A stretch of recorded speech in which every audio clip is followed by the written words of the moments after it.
When doing the analysis of the Neon Demon, I'm going to talk about the script first, which normally I keep it on the background uh, to fill the gaps in the history and to get a sense of the background of the characters. Um, in that case, the script needs to get to be, commented and put out of the way. First of all, because it is very different than the movie. The movie is way better. It's more streamlined. Gets rid of all the clutter and all the unnecessary scenes.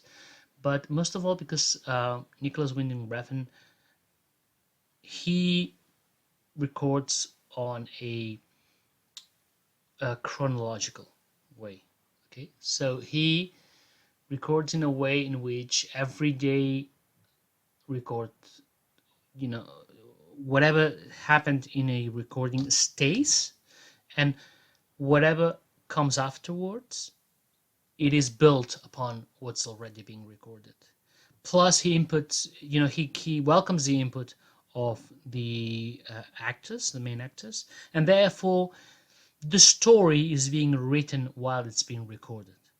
Okay, now Nicholas Winding Refn, we'll talk about it at the end of the analysis, is somebody who thinks that film is going back to the art form after having had a big journey through the business world. Okay, so he wants to create a reaction on you, and he thinks that the end product is better when it's actually being done in that way. Okay, I don't fully disagree. Okay, especially for this kind of movies in which the story is probably not the protagonist, but the reaction that provokes on you is. Okay, and the images that and the items that get pounded into your mind while you're watching it is probably the point of it all. All right, now having said that, the script, it is useful still for some things. For instance, you can get a sense of Sarah, which is the older model. She's actually a model that has slept with Jack 3 years ago, um, as of when the action of the movie happens, and she follows him around everywhere, and she clings onto him. And at the end of the movie, he comes to her at the house when after dismissing, or actually previously, uh, before dismissing the younger model, and asks her, "Have we ever worked together?" So he doesn't even remember about her, which would explain a bit um, uh, both that she could actually be the neon demon if you take the root of the demon. The neon demon is a person, or how demonic is the industry in and of itself. Now, the next thing that we should address is the the nature of the neon demon, what the neon demon is, okay, which is clearly the an endless debate that you could have with several opinions. You could think it's a demon in itself that acts through several people. You could take it as a being one of the characters. You could think that the neon demon is actually the covenant of witches, which is the Ruby and the other two and the other models. You could have several explanations. Okay, now, in order to do this analysis, apart from reading the script, of course, I've looked at my favorites: Found Flicks, Nightmare Masterclass, and Renegade Cut here in YouTube. Um, Everybody sees in the neon demon what they want to see. So, for instance, a conflicts would find a that it's a luring of Jesse to do a sacrifice with her, because the dude is all the time doing reviews of horror movies. So it's normal that he thinks like that. Or somebody else could think that the Neon Demon is other things, and that's the point of a movie like that wants to create an impact on you. Now, one of the things that I like about the movie, rather than the script, is that it tones down the paranormal and the supernatural things. Okay, and it makes it allows for the explanation of the neon demon being something that it's not supernatural. Okay, does not mean that the occult is not in the film, in the minds of the characters, but allows the explanation that it's that. Now, that's the one that I prefer personally.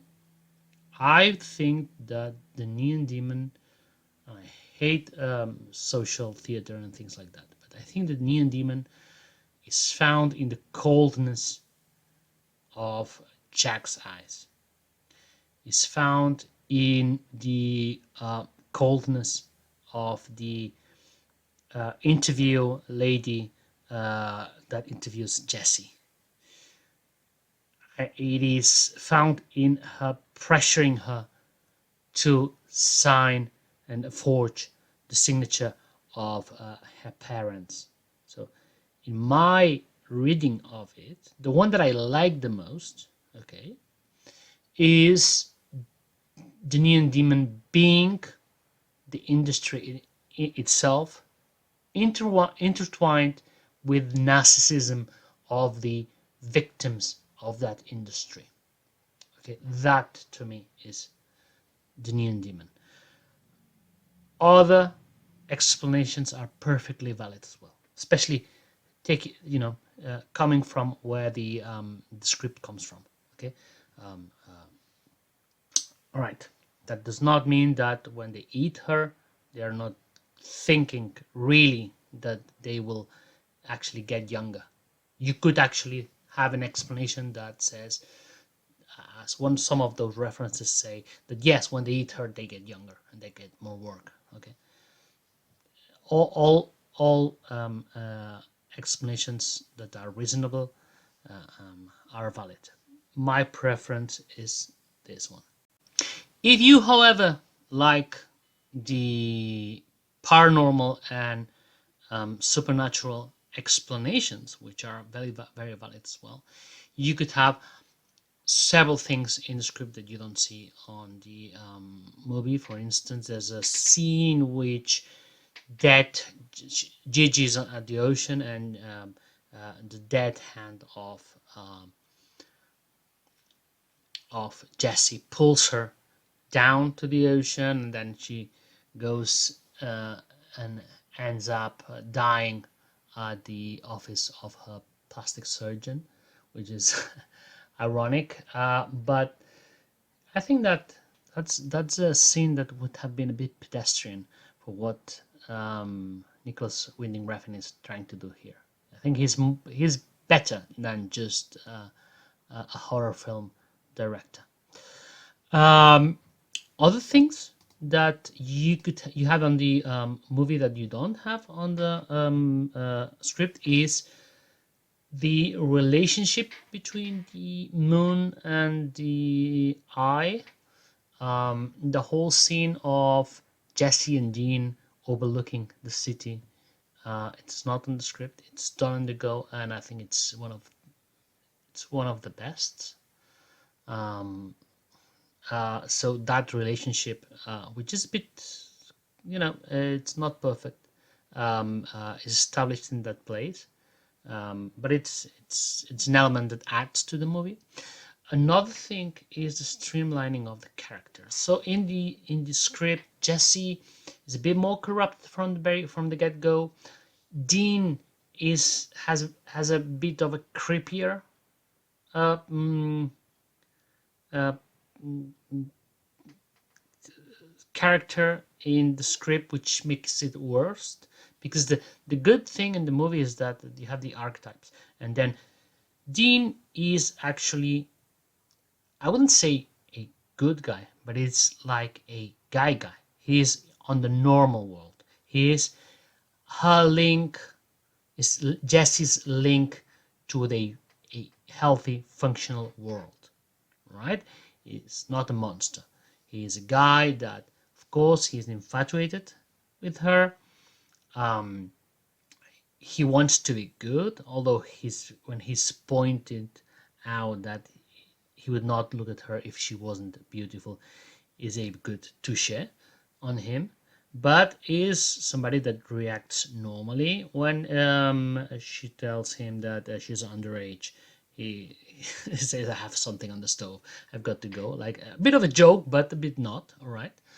But I'm not going to say that he's on a knight in a white armor, but he is like a functional, normal human being, right? He acts a bit patriarchally, we could say, when he pays the hotel owner in a good sense. I mean, chivalrously, the death of Jesse. So he's a functional guy. Now, in the script, it's a bit more compromise, and that makes it worst character. Jesse also starts to be a bit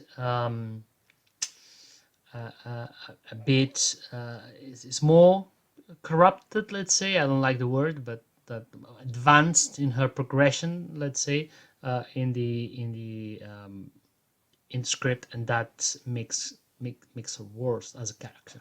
Okay, actually, when Jesse is sacrificed, we could say, as a sacrificial lamb, is just when she has done this transformation between blue Jesse, let's say, we'll explain that later, and red Jesse, and therefore it's at the perfect moment. But therefore you need a blue background, otherwise that wouldn't work. Okay, so those, having said all of that, let's move the script aside and let's start doing the scene by scene analysis as I normally do, and we'll start with the initial scene. The first scene is the photographic session, okay, in which Jean takes photos of Jesse.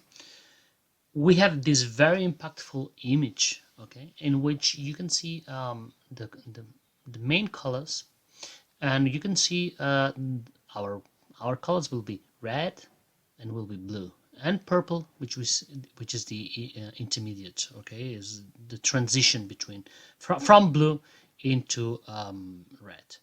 But you'll see that the background, the neon background, is much redder than our original red. Okay, so what's lurking behind, okay, that neon that it's lurking behind, it's more red than our red. But let's concentrate into the center of the image, what Dean is making a photograph of. We can see that I have our red, we have our blue. Our red will be blood, will be sex, danger, etc. Blue will be the opposite: coldness, righteousness, sobriety, etc. In this case, will be innocence. Okay, the opposite of red. Those colors are typical. We can see them on Ice White Chat, for instance. And in this case, also we have our dress relating to the blue light on the right hand side, and our blood also relating to the left hand side light. There's a whole analysis of scene by color palette, etc., and triangles that you can find on it, etc. That I'm not going to go into it. Instead, let's go to the next scene, which is the blood cleaning scene, and let's listen to what happened. Here's where Jesse meets Ruby.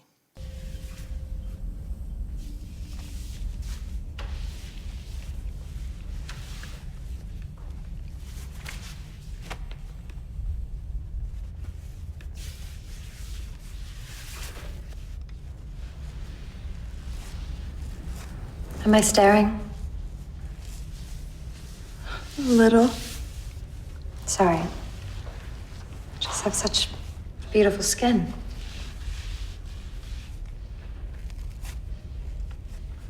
I'm Ruby, by the way.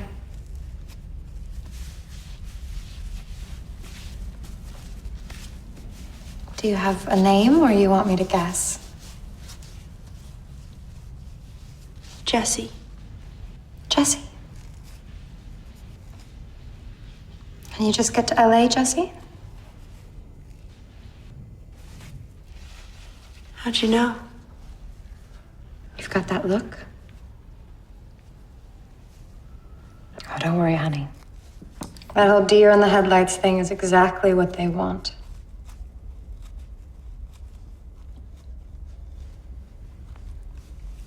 Here, let me help you with that.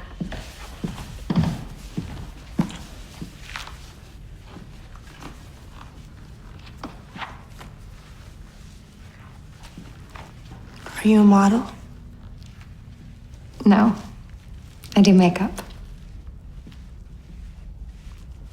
So where are you staying? At a motel in Pasadena. By yourself? Hmm? What do your parents think about that? They don't really. Don't think, or just don't care? They're not around anymore. I'm sorry.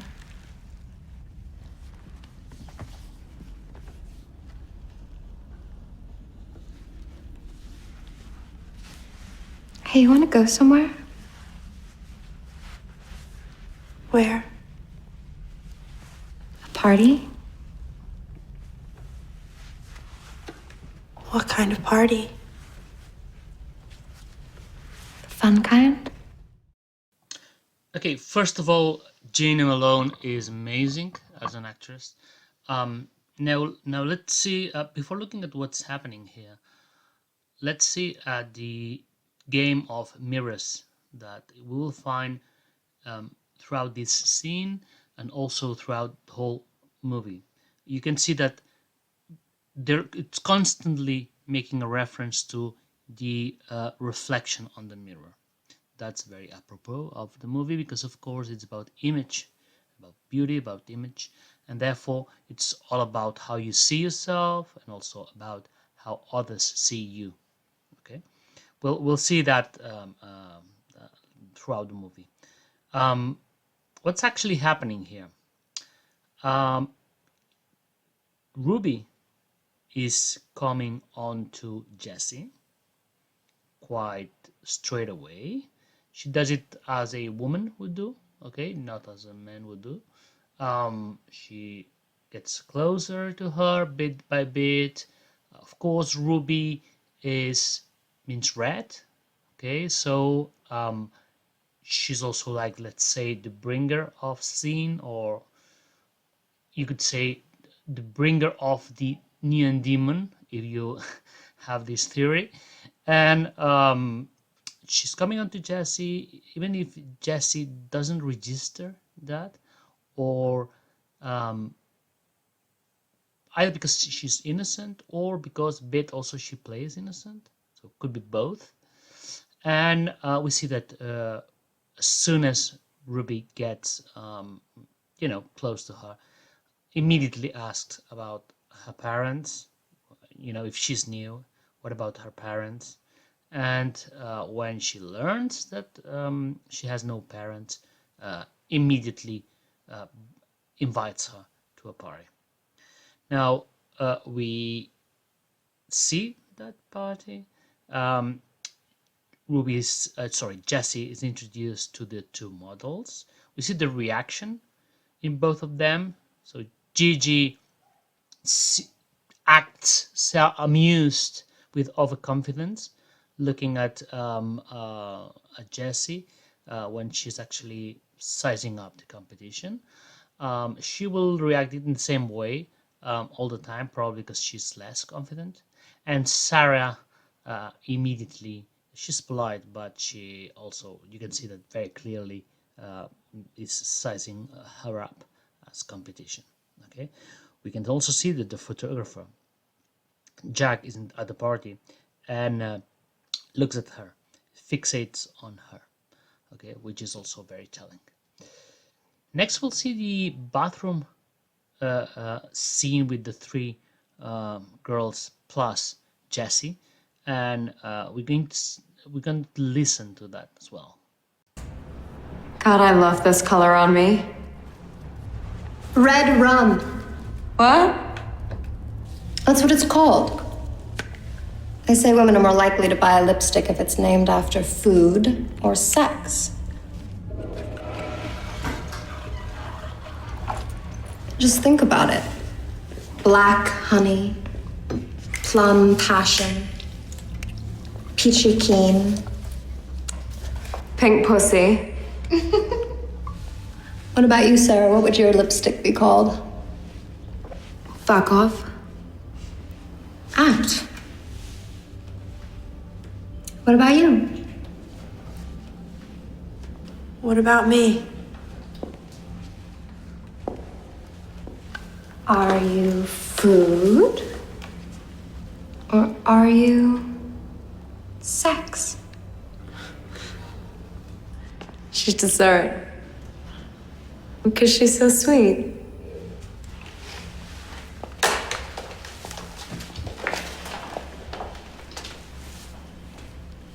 Huh?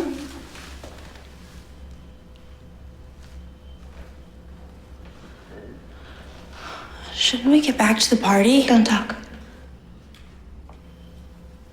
Still.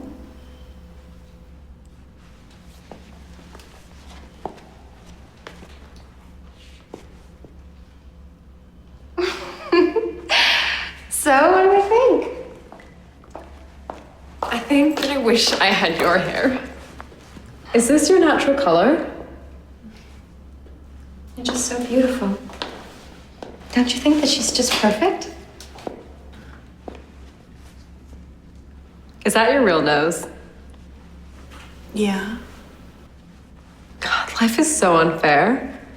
Gigi just got out of the body shop. She's still a little sensitive.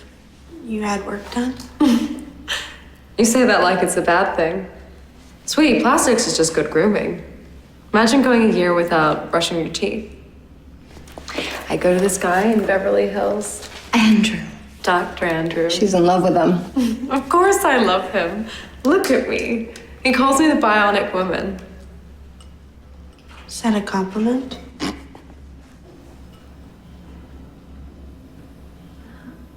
I hear your parents are dead.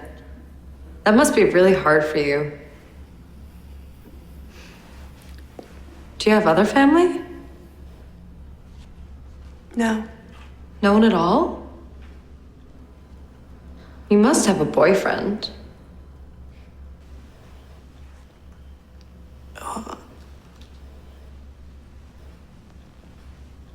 All she really wants to know is, who are you fucking? Sorry? What? Isn't that what everyone wants to know? Pretty new girl walks into a room, everyone's head turns, looks her up and down, wondering, who's she fucking? Who could she fuck? And how high can she climb? And is it higher than me? I don't know. I just got to town, so I don't know anybody here. Right. But you've slept with men before. You do sleep with men, don't you?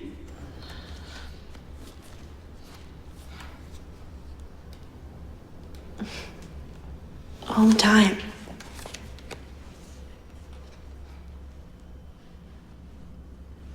I think I will get back to the party. Someone said there's gonna be a show.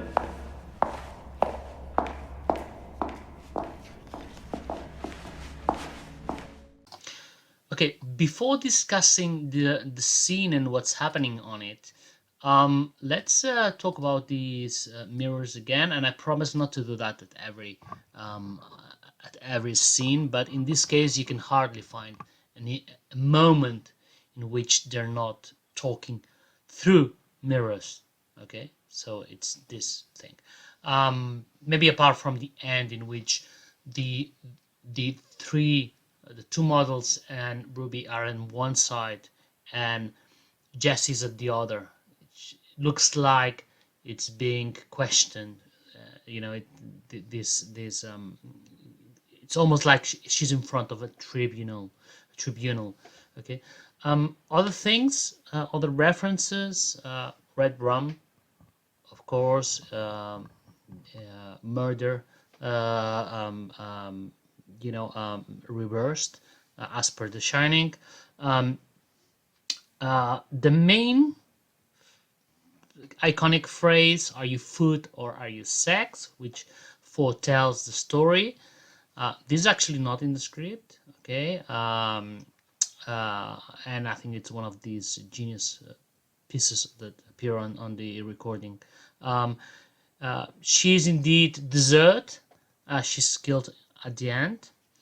Now, there's clearly a history between Ruby and the other two models that Jessie doesn't register, or I think that she doesn't probably. They're sizing her up together. For instance, there's also the moment in which Jessie says, "Is that a compliment?"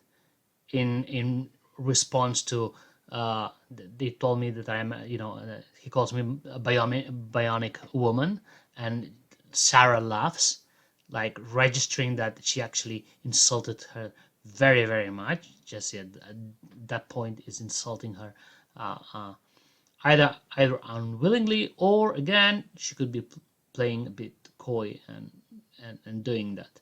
And Gigi is indeed very insulted and moves straight forward to "I hear your parents are dead," like, total bitch response. Also, they're socializing between them the information that Jessie is alone and thus unprotected. Now, Sarah has, one of the best explanation of her character with who's she fucking, and explains the whole hierarchy that gets into this particular world. Jessie is put hard on the spot.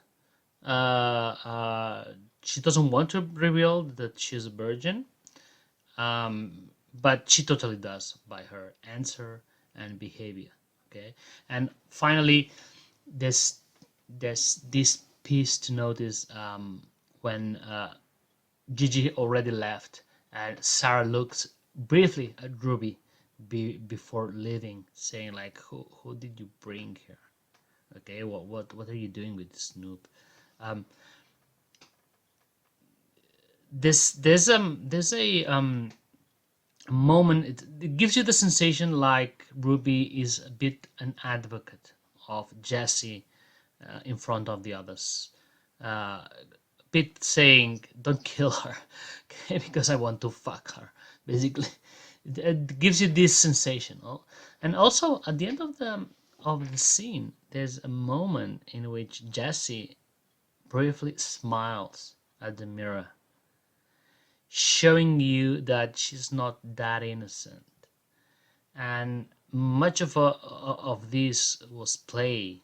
She's playing a character, so she probably was totally conscious that she was insulting Gigi when she was saying, "Is that a compliment?" All right. So she's also, as she will say later, "I'm not that innocent," something like that. Now they go back to the show. What's happening in the show? First of all, at the entrance, there's Ruby pulling her into the show. Right, that's a sign of her introducing Jessie into her world, or into their world. Throughout these images that we see Ruby looking at Jessie with lust disguised. Okay, Jessie acquiesces to this. Yeah, okay, not noticing what probably she's acquiescing to.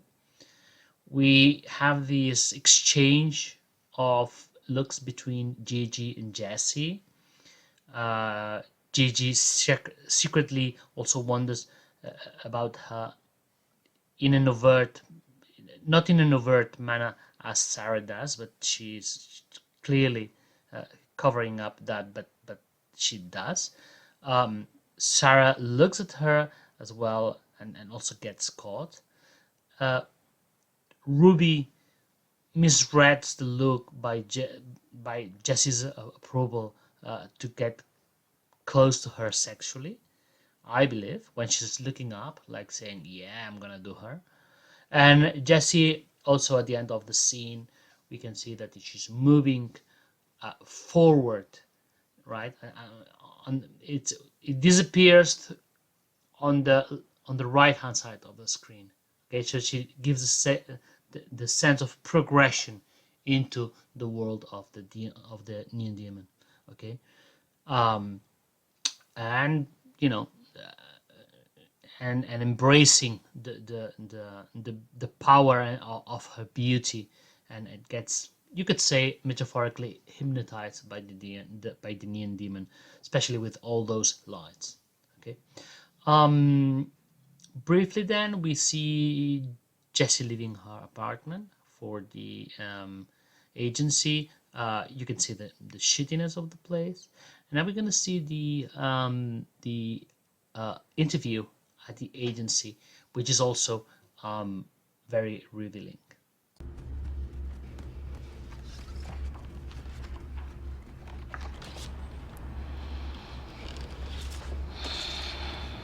Who did you say shot these? A boyfriend?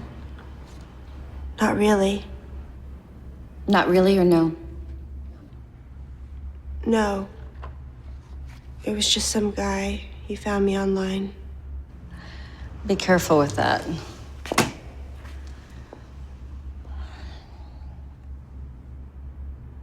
You're very fit. Thank you. You're also very young. I think you're perfect. I would never say you're fat. But that doesn't mean that someone else won't. Understand? I see 20 or 30 girls come in here every day, mostly from small towns with big dreams, because some guy named Chad in the food court told them they were beautiful enough to be a model. And they're all good. You're going to be great.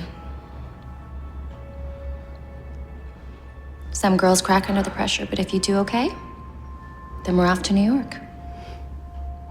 You'll work with all the top designers. International success. So the first thing we need to do is get you some pictures that are a little less amateur hour. No offense. Jack MacArthur is in town. Do you know him? No. Get to know him. I had to pull some strings, but I sent him your Polaroids, and he has agreed to do a test with you.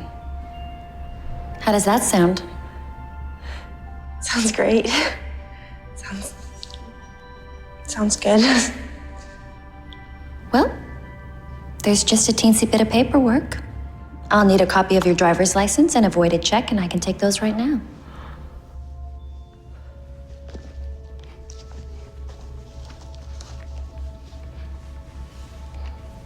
When did you graduate from high school? I'm actually still kind of working on it.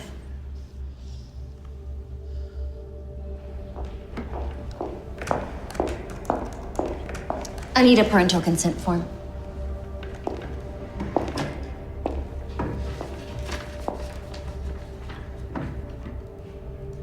You can go. Parental consent form. Just one signature there for parental consent. One little signature and we're off. When someone asks, I want you to say you're 19. Always 19. 18 is too on the nose. No one's gonna believe that.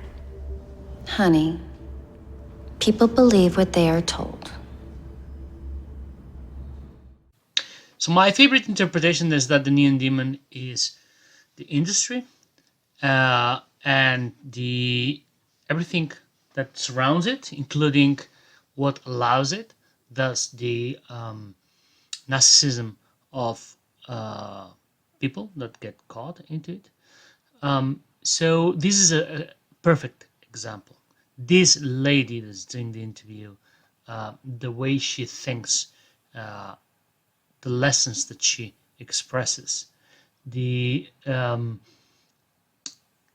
fact that she's asking her to lie, the fact that she's valuing her exclusively as what she is, and taking into account the age, and this phrase of "I would never say that you're fat, but that doesn't mean that somebody else wouldn't."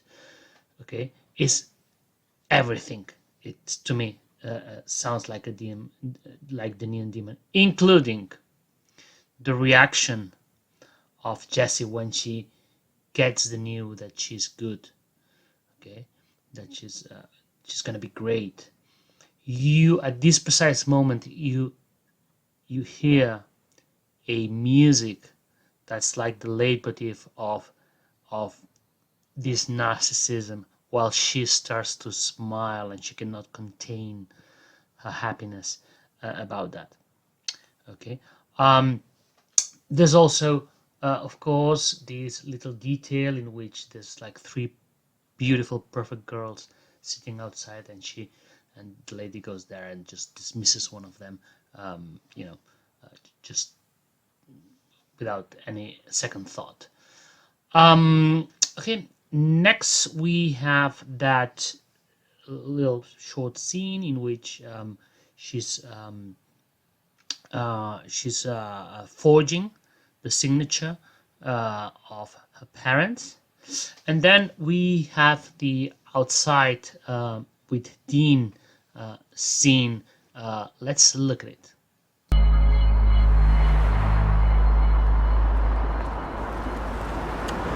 Hi. Hi. I have brought some your flowers, good- but Oh, sorry. You go. no, you first. I was just gonna say I signed with that agency. That's great news. Congratulations. Thanks. Hey, they say anything about my pictures? It didn't come up. Cool. That's cool.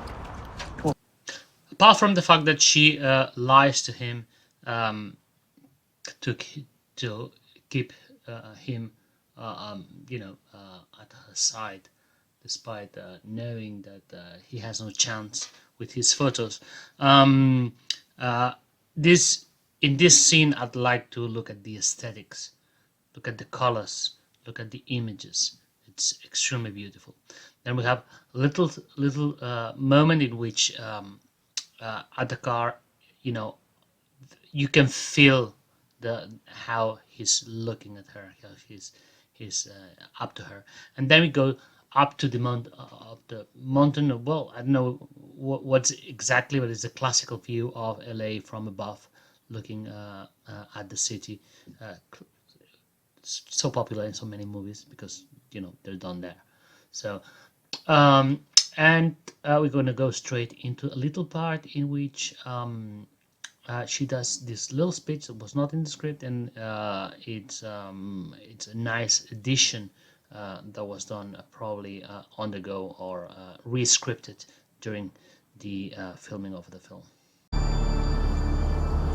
Georgia, the sky's also this big. Makes being a person down on Earth feel really small. You could feel small here, too. Do you? Sometimes.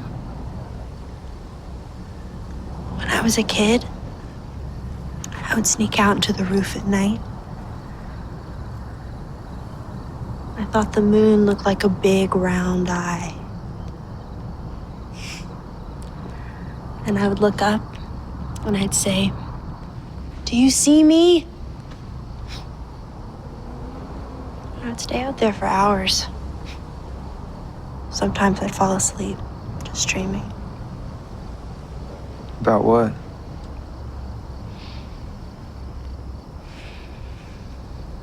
What I would be. What was that? I could never figure it out. I can't sing, I can't dance, I can't write. No real talent.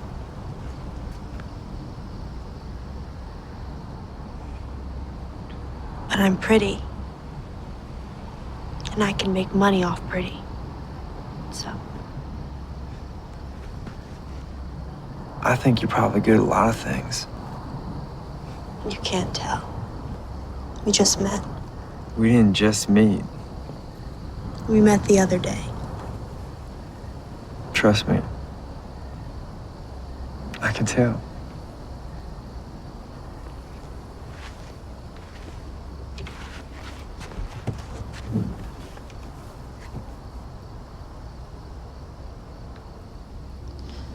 They want me to lie. Who wants you to lie?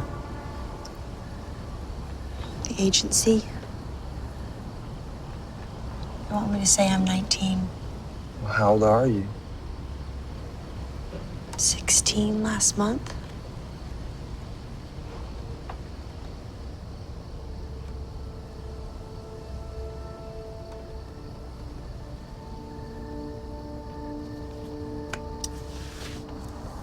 You know, I think I left the stove on at home. Stop!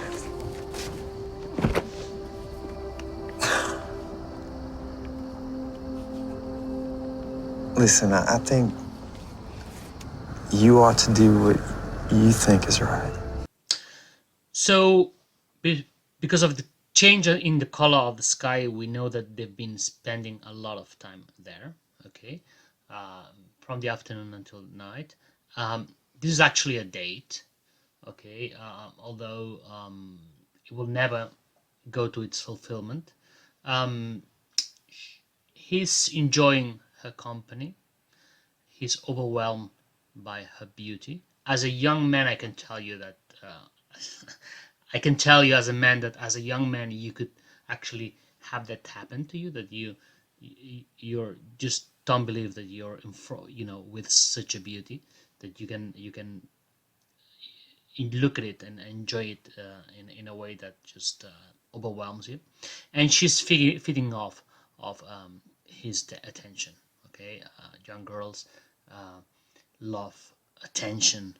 Okay, later on she will not need it because she will be in the industry, and that will be as a default. But that's what she's getting out of spending the afternoon with him. It's a long time. We got this conversation in which the issue of the moon is introduced, which later on will be, of course, will relate to the moon that sees what I believe is the eye of Ruby, but there's no way to know it. Okay, you could imagine that she's processing Jesse. There's multiple interpretation. Okay, but you got this eye at the end and these two moons. Also, this moment in which you can see that she's more willingly ready to lie. She's telling him that they want me to lie about my age, but she's already forged documents. Okay. He has the right reaction a healthy person would have, that when he realized that she's very, very, very young and he cannot actually be with her. He makes a joke saying that he has to go.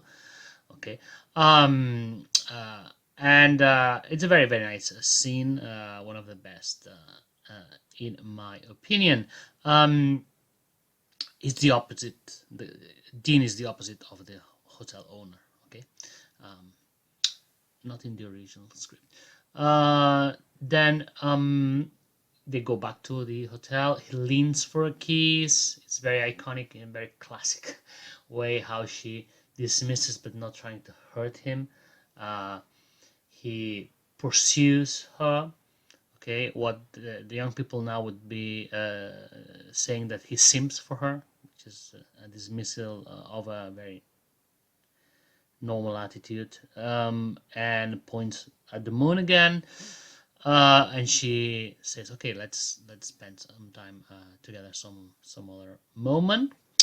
Then we've got the mountain cat scene. Now, the mountain cat scene. There's several ways to interpret this mountain cat. Okay, if you think that those three are witches, that you could think that he's like an incorporation of one of those witches. To me, apart from a device of the argument, okay, something that has to happen to then have later developments. Basically, that the character of Dean is fulfilled up to the extreme when he pays the hotel owner. Also, it is sometimes you say some things by mentioning them. Okay, so this mountain cat to me is the opposite of the stuffed cat. Well, lion, yeah, tiger. Sorry, another kind of cat. And wolf in the mansion later on. So this one is wild. This one is alive, like Jesse. The other ones in the mansion are still. They are frozen in time, like the older models that are already in the industry, and they've already gone through the Neon Demon change. They are stuffed and like preserved, but they don't have this raw beauty that Jesse has. Okay, that's how I interpret it. Okay, so one would be the natural cat, and the other ones would be the plastic surgery cat, if you will. Right. Then we see the hotel manager going with. It's a very small scene that will not play it here, but basically when she says that he's not helping, wants to call the police, you can see that he's a creepy guy that wants to avoid the police for several reasons, probably in the past. When we got Jesse and two guys going up to the room, we see there's a police line on the path that they take out to the room. So what has been doing the police here again in this hotel? And also we got this thing that when he looks at the breaking of the door in the hotel room, automatically the character played by Keanu Reeves, by the way, very good, acting here. He's thinking about money and what that's going to cost him, rather than the safety of all of them, himself included. Okay. We also like to point out the face of danger when looking at the cat in the part of Jesse. Could also mean the danger of the world that she's getting into. Okay. It's again an evocation by mentioning something. You mention something by evoking a reaction. Okay, the next big scene would be the photography set, in which Jesse meets Jack. Let's watch it.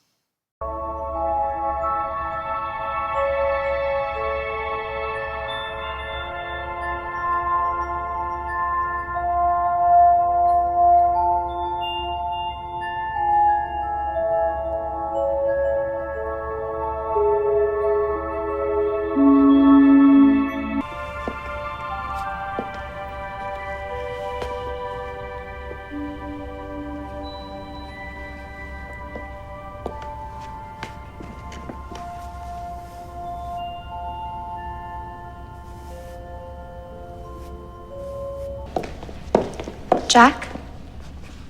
Ready.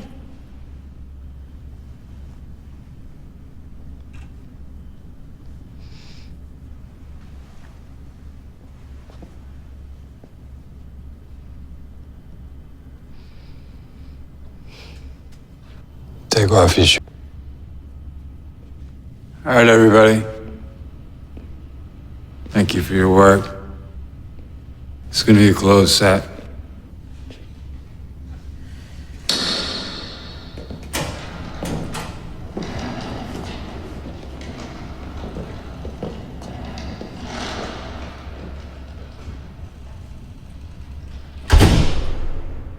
I don't mind staying. It's not a problem. We're good.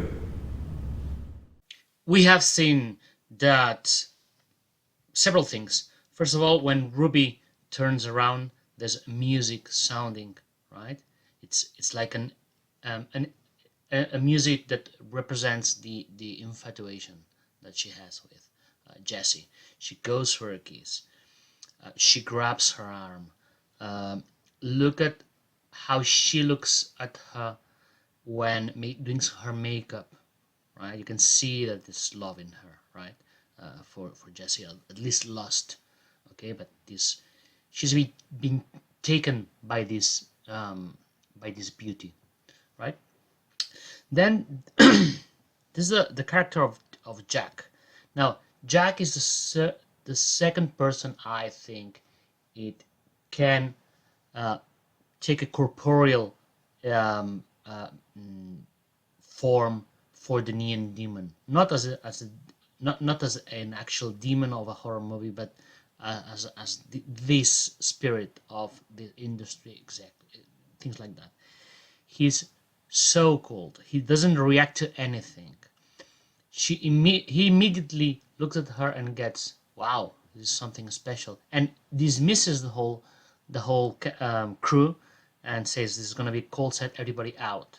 And when Ruby says, well, I can stay, try to, her motivations are different than trying to help, but saying I can stay if you need any help, immediately says no, thank you, like very professional, very cold. In an interview, Nicholas, the director, said that he tried to hire an actual photographer that would do that work, okay, and he was offering, I don't know, it was $3,000 a week or something like that, and it was like impossible, absolutely impossible to work for that little, and Nicholas does very cheap movies always. So it gives you a sense that this is a character that it's not totally invented, right? People like me that they are absolutely so far away from the fashion industry that don't even care about how they look or things like that can be hard to think that this kind of characters exist, but they do. Okay. Also, look at the face. Look at the beauty of the scene. Look at the face of her when he's applying the gold paint. Right? How beautiful that those images are. Okay. The idea is Nicholas, and I think I consider him at least a minor genius, okay? But there's also the work of Natasha Breyer, the cinematographer, which is impressive, and you couldn't have things like that, something that beautiful without the work of the cinematographer. Okay, next will be the outside set, and then we'll move to the diner scene. Jesse!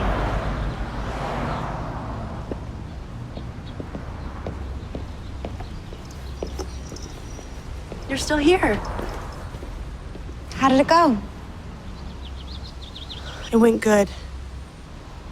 It was great, actually. Did he say anything?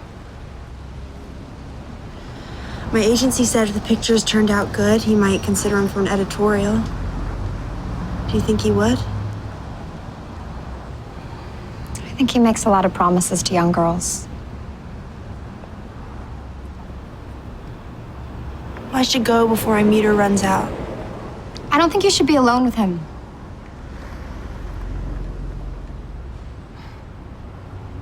He seemed fine to me.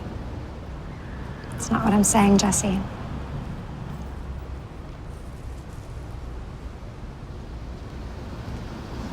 I'm not as helpless as I look.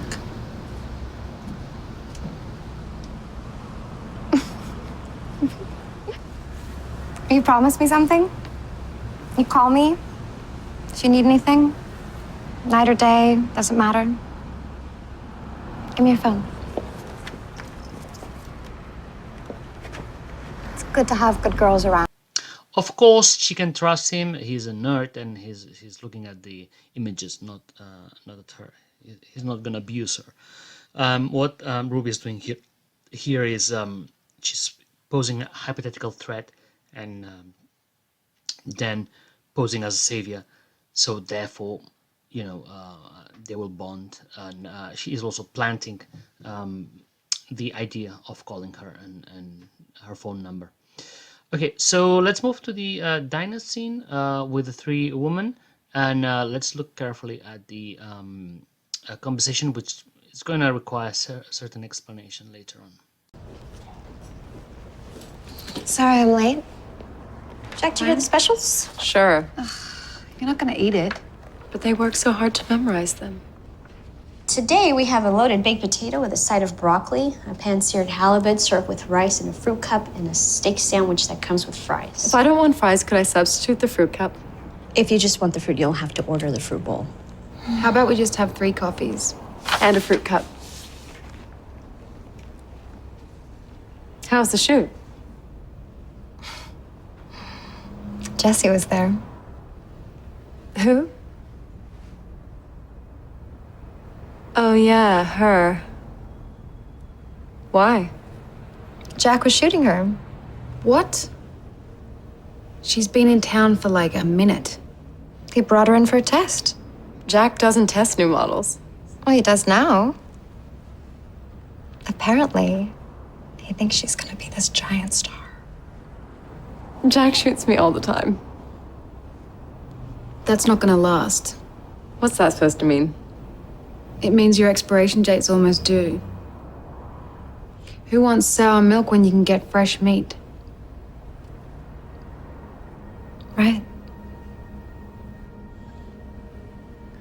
Sarah, these girls come and go all the time.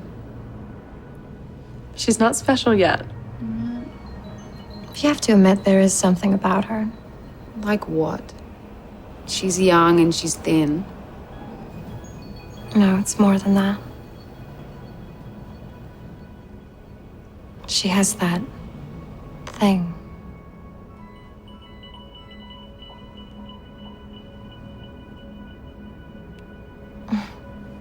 Okay, so there's a lot to unpack here.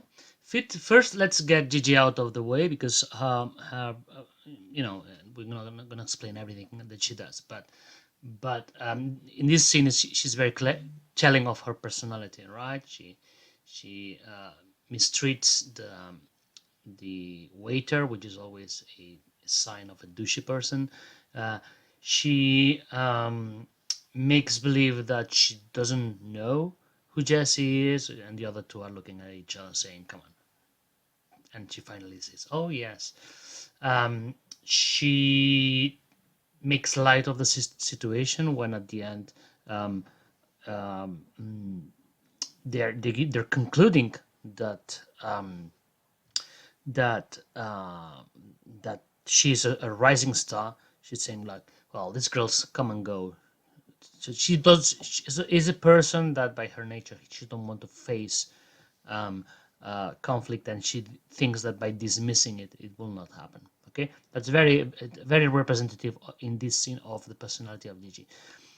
Sarah, on the contrary, straight away looks at the fact, no bullshit, says, what? She's been in for a minute. By the way, she looks amazing in this scene. Is the realist, is the one that I know every single line here is very good. Now, according to Renegade Cut, this is a subtextual thing in which they move from speaking about food straight away into speaking about Jesse. Okay, so there's a subtext here, which I totally buy. Okay, especially because later on, when Sarah says, "Who wants sour milk when you can have fresh meat?" Sarah, ignoring idiot Gigi, looks at Ruby, saying fresh meat, right? And Ruby stares a little bit like that and says, right. Okay, so they probably have done that or have talked about doing that to some other girls or something like that. There's a connection here. Nevertheless, I think that Ruby prefers Jesse for sex, and thus this pointing out at her exceptionality. Okay, the fact that that exceptional, it means that it's not something like fan flicks, for instance, things that they just typical horror movie mentality. There's a carousel of girls that they're killing all the time. That's not how it looks in here. Okay, all right. Now let's go now to the other scene important, which is the walking set. In here, we will see that we have a Jesse that is new, and a Sarah that sees how Jesse's stardom raises while her star is going down, and she sees in life when Robert, the designer, doesn't even look at her, doesn't need a second walk. That's fine. And on the contrary, it gets totally taken by Jesse in a way because of precisely her natural beauty, which is something you cannot buy, you can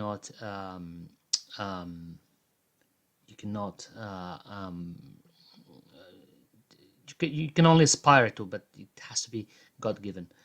Okay, look at how Jessie at the beginning occupies the center of the image. Okay, she's the center of the world while the other girls are just around. This idea that she enters a room and everybody is looking at her. She looks the most relaxed of all of them, even despite being the new one. Look at the background, Sarah, how she is in a defensive body position, looking resentful, like protecting herself. Okay. Okay. Next, there's the bathroom scene. Okay. Which will be a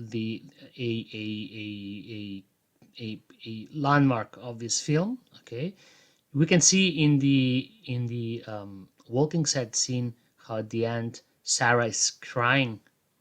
Right there and there, it's crying, and now we're going to listen at the bathroom scene where we can see that first point of explicit horror.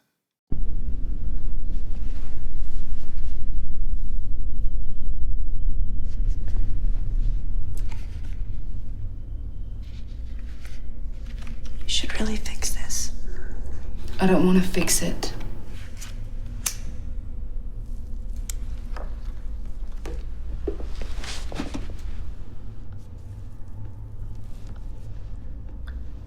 I thought you did great.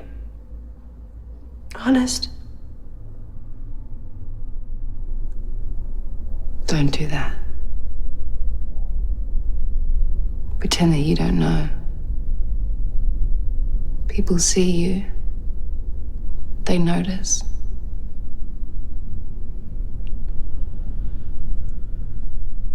Do you know how lucky you are? I'm a ghost.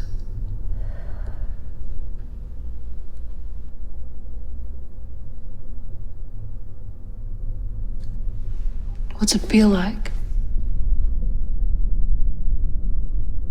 What do you mean? To walk into a room and it's like in the middle of winter, you're the sun.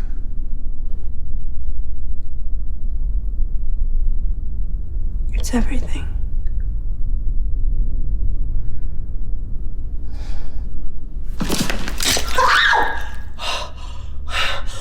Oh, shit. Let me see.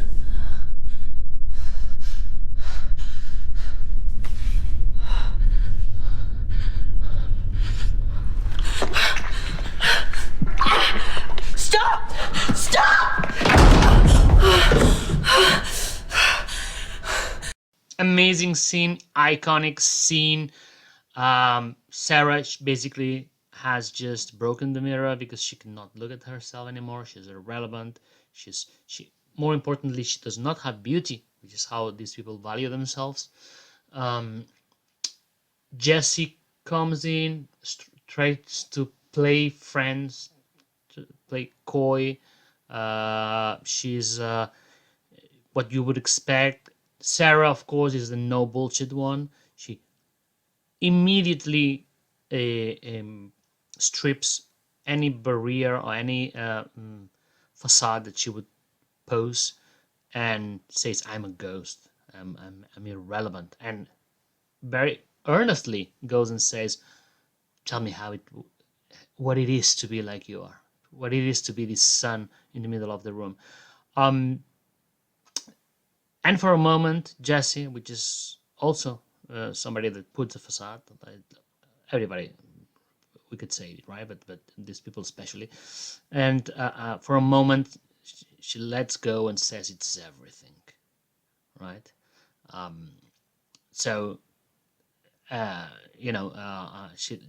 It's letting us know that she's not that innocent, okay? She knows perfectly what she's doing. Let's remember the smile at the end of the bathroom scene, for instance, the first bathroom scene. Okay, why is Sarah jumping on the blood of Jesse? That is something that comes back to our ancestry, right? Human beings have this impulse. I've never had it, but it's consistent throughout humanity of the thinking that you can obtain the qualities of something by eating it, right? That's why tribes eat fish to be better swimmers, or they eat the meat of the lion to have more courage. Or in South America, sometimes they would have, after a fight, they would eat the meat of the defeated courageous warrior to get his courage and his skill. Okay, not because of nutritional value, let's say. Okay, it's this instinct. Also, the fact that she was crying at the end of the last scene, and in this scene she's desperate, and you can see that she's really breaking. It adds to the points, to my opinion, that it is not a carousel of growth that they're killing all the time. Okay, because if that would be the case, she would be much more cynical. She might put some theater, but she would be much more cynical, because she would have a plan of how to regain her beauty and become relevant again. Okay, so that will be the end of this first video about the Neon Demon. Excellent movie, and I will see you in the next one.